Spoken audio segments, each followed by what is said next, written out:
Hey guys, so today's video is about Slack and specifically about sending whole messages and message formatting.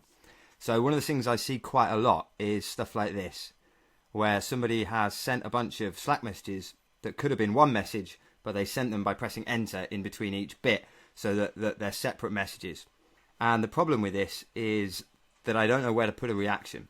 Like, which bit should it be on? Because really this is all one thing. This should all be one message.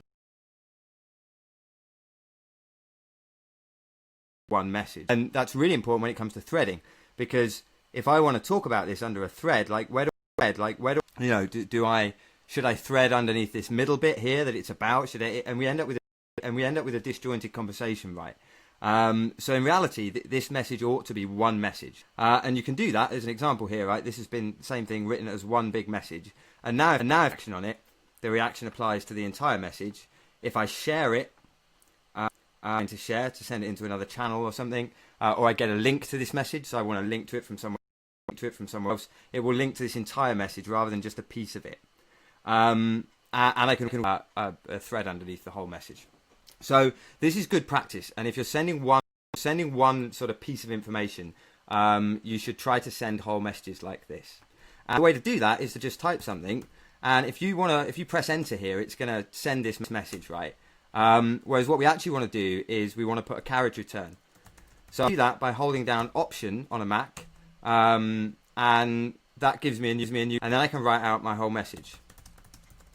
And when you're typing in a message, you can also see this stuff at the bottom where we can format the message. So we can put things which just makes longer messages like this a little bit easier to read.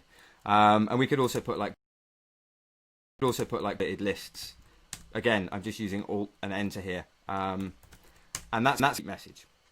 And if you want to see a bit more about this and also form of it here, if you head over to the Slack help, there's loads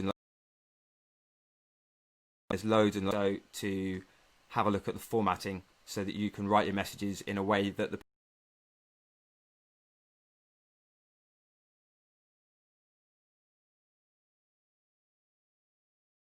people reading them have an easier time interacting with them.